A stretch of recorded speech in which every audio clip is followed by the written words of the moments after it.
Hello BookTube, I'm Jonathan, and today I have 5 sci-fi books for you, and I'm going to let you know what type of reader I think each might appeal to. And at the end of the video, we're going to be spinning the quantum wheel to find out what is the patron pick of the month for February. So let's get started with A Scanner Darkly by Philip K. Dick.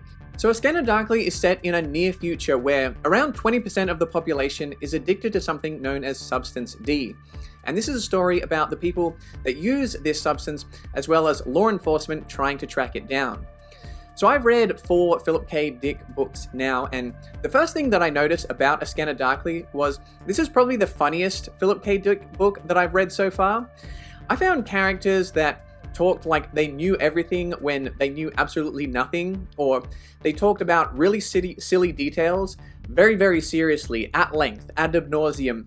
That kind of like conversation, that kind of dialogue between these characters, I found to be really amusing and entertaining. However, as the book goes on, it starts to become less funny and more sad, as the kind of realities start to hit, starts to sink in, as we explore the themes to do with addiction and anxiety, paranoia, surveillance, and a loss of identity. I think the ideas is where Philip K. Dick really shines. I think something that Philip K. Dick does really well is create an atmosphere that feels kind of surreal and psychedelic, and just as the characters are not sure exactly what's going on and they're trying to figure out what's real and what's not real, so are we as the readers trying to put these PKD puzzle pieces all together. I felt like towards the end of the book, the story does take a little bit of a narrative detour, and I wasn't exactly sure where it was going, and it didn't quite hold my interest as much as earlier in the book. However, once it was revealed why we were going, where we were going, and it all came together, I felt like in the end it was worth it, and the ending really paid off. Now, I rarely bring up introductions or afterwords on the channel, but A Scanner Darkly has an afterword from Philip K. Dick that I felt kind of contextualized this story within his own life, and I think it helped add to the emotional impact of the book for me and helped me connect even more to the story and learn more about Philip K. Dick as a writer. So if your edition of the book does have the afterword, I recommend just giving it a quick read. I think it's worth checking out. So overall, my rating for A Scanner Darkly is 8.5 out of 10, and it's now my second favorite Philip K. Dick book after Ubik. I think if you're interested in any of the themes that I mentioned, or you like ideas-based sci-fi, this could be one that hits for you. Let me know what you think I should read next. Maybe Flow My Tears, The Policeman Said, or The 3 Stigmata of Palmer Eldritch. PKD has a lot of books and I definitely need to read more, so let me know your recommendations. Moving on to our second book, we have The Quantum Magician by Derek Kunskin. So The Quantum Magician is a hard sci-fi space opera where a team gets together and uses quantum physics in order to pull off a high-stakes heist.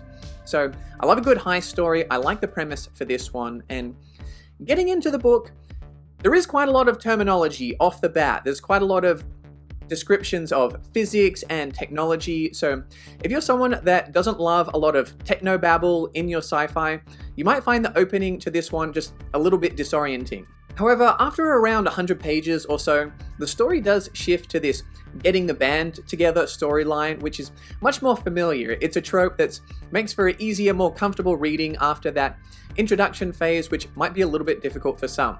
So when it came to the plot and the heist story itself, it did hold my interest, but it wasn't quite as clever or elaborate or maybe as action-packed as I hoped it would be. However, there were other elements of the story that did surprise me. For a book that leans into the harder end of sci-fi, I actually found the characters and the relationships to be rather interesting. I quite enjoyed the dynamics between the crew members and getting to learn more about each of them. We do have one character that swears quite a lot, and I think that some readers might find them quite funny and other readers might find them quite annoying. For me, it was a little bit hit and miss, but it wasn't anything that was a deal breaker. There were 2 main ideas in this book that I really enjoyed. The first was the abilities that our main character has, and seeing what they were able to do with those abilities, but also the consequences for using them.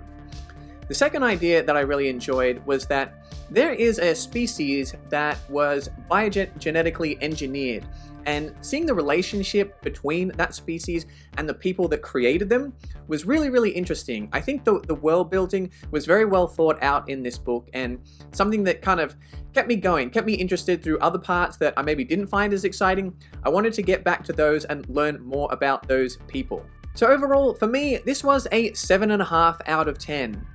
Not everything worked for me, but there were a few aspects that I really enjoyed. I think if you're a fan of Shards of Earth and the Final Architecture series by Adrian Tchaikovsky, and also don't mind a little bit of harder sci-fi, then this could be another series that you might enjoy as well. For me, I don't think I'm going to continue the series at this time, just because the first book felt like it had a relatively satisfying story arc, and I don't feel the need to continue right away, but maybe in the future this is one that I'll come back to. Alright, for our third book we have The Gunslinger by Stephen King. So as you know, I focus on sci-fi for the channel, and I've been wanting to read The Dark Tower for a while, and a few people told me that it could count as sci-fi, so I thought I'd give it a try. Does it count as sci-fi? Well, to me, it definitely reads like a Western with some fantasy and horror elements mixed in, but there's a couple of things that I think you could consider sci-fi aspects as well. We do get some few interesting things to do with time travel, and there's a really interesting discussion about the universe, which I found to be absolutely fascinating, which I guess is just science, not so much science fiction, but if you are a fan of sci-fi and you like the scope, the big ideas to do with things about how the universe operates, our place within the universe, then you might enjoy that element of the book just as much as I did. So when it comes to the plot, when we were following Roland the Gunslinger on his journey, I was quite captivated by those chapters. I was really invested in his journey, in his pursuit of the Man in Black. However, this book does contain quite a few chapters that are retellings of past events, and I found those storylines to be slightly less interesting. This book was originally written as 5 short stories, and it definitely feels that way when you read the book, because overall the narrative doesn't feel overly cohesive, but I don't think that's a major issue, because I don't think the focus of this book is so much the plot, so much as it is establishing and exploring things like the setting, the world, the characters, and the themes. At times, this book gets pretty weird, and I liked it. When Stephen King leans into that feeling of a terrifying mescaline dream, I think it worked really well, and I've been told that the series just gets way weirder from here, so I'm very much looking forward to that. So overall, The Gunslinger was a 7.5 out of 10 for me. There were definitely a few parts that didn't really work for me, but I really enjoyed the ending and I liked the sense of where the series was going, so I've already picked up The Drawing of the Three and plan to read that in February. And for our fourth book, we have City by Clifford D. Simak. City is a stitch-up novel comprised of 8 short stories and an epilogue, and these stories act as an oral legend told by dogs in the future. The stories are somewhat unconnected, but together they do combine to tell the history of humanity. So when it comes to the writing style, the stories to me didn't really feel like campfire legends. They felt like your typical knowledgeable third-person narrator, but nevertheless, I did really enjoy the writing style because I think Simak is just so great at writing something that feels just really earnest and grounded and atmospheric. As we went through the different time periods, I really got a great sense of time and place from each of the different stories. The book does rely a little bit on exposition, as most of the story is told through dialogue rather than action, but I think that works when you have interesting topics to discuss and you have characters with differing perspectives and strong perspectives. And I think something that helped make that work was that each of the short stories had a very clear theme. So if you're someone that enjoys ideas-based sci-fi, I think this could be a book that might work for you. Personally, I found it to be rather philosophical and very moving. The blurb for this book makes it sound like a story about robots and dogs, but at the end of the day, this is definitely a story about humanity. And while I did enjoy the exploration of human issues, I feel like it definitely had an emotional impact on me. I would have liked a few more robots and a lot more dogs. So overall, City for me was an 8 out of 10. Last year I read Waystation by Clifford D. Simak, and that was one of my favorite reads of the year. I think when it comes to the ideas and the themes, City was just as good, if not better, than Way Station. But when it came to the characters and the storyline, I think I enjoyed Way Station just that little bit more. But if you're someone that likes ideas-driven sci-fi and you like short stories, then you should definitely check out City. And with our fifth and final book, we have Persepolis Rising by James S.A. Corey. So this is book 7 of the Expanse series, and through the first 6 books, I would say that the Expanse is something I like, but not necessarily love. I think that some of the books are very good, but a couple of the books have been just decent. So let's see what I think of Persepolis Rising. I've heard great things about books 7 through 9, and this book kind of starts a new arc for the series. So you can somewhat divide the 9-book series into 3-book chunks. They're not entirely separate trilogies, the same way something like the Farseer trilogy and Liveship Traders would be within Realm of the Elderlings, as The Expanse maintains same characters, same storylines, but we do get subplots that are kind of wrapped up within books 1 to 3, 4 to 6, and then I'm told 7 through 9. Something that I think The Expanse has always done well is the politics between the different planets and governments and alliances, and this story establishes a new setting, a new storyline that I thought was quite layered and something that I was interested to really dive into. I felt like we got some good action in this book.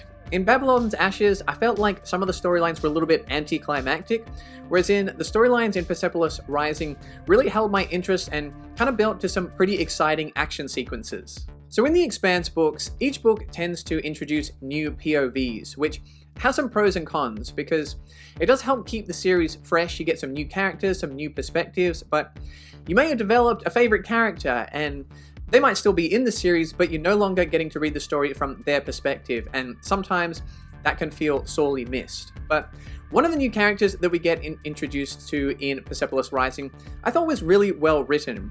They weren't necessarily super entertaining, they didn't have the biggest personality, but I thought they were rather nuanced. They had quite a lot of layers, and I thought it was one of the more well-written POVs in the Expanse series. And more broadly, I think the character writing in this book was overall pretty strong. I think from our main cast of characters, we got some real emotional moments. We got some emotional depth revealed from a number of them. And we also had some rather interesting antagonists. In the Expanse series, I feel like the antagonists sometimes tend to feel a little bit distant or a little bit one-dimensional, whereas the antagonists in this storyline in particular I found to be rather intriguing and interesting with some also rather unique perspectives. So overall, Persepolis Rising was an 8.5 out of 10 for me. Definitely one of the strongest entries in the series in my opinion, and a bit of a return to form after I felt like Babylon's Ashes was a step down from Nemesis games. So I'll be wrapping up the series soon when I read Tiamat's Wrath, Book 8 in February, and Book 9, Leviathan Falls in March. So that was a pretty strong batch of sci-fi books, but if you want to hear me talk about what could be my frontrunner for Read of the Year, then check out my rave review of Frankenstein by Mary Shelley. And with those wrapped up, let's find out what my Patron pick will be for the month of February. Welcome to the Quantum Wheel, where all of the Patron picks are both simultaneously picked and not picked until we observe a winner. Let's find out what I'm going to be reading in the month of February. Alright, Quantum Wheel of Destiny, what are we going to land on? It is Ring. It looks like it's Ring by Stephen Baxter. I believe this is some hard sci-fi, some weird stuff going out in space. There's a ring. That's all you need to know. Join me in February if you like the sound of that kind of thing. So there you go. I'm looking forward to that one, and thank you to my patrons for the votes. From my robots, my androids, and my cyborgs, Nima and A New Eden. I hope you enjoyed the video. If you did, subscribe. It's free, and you can find more sci-fi content over here.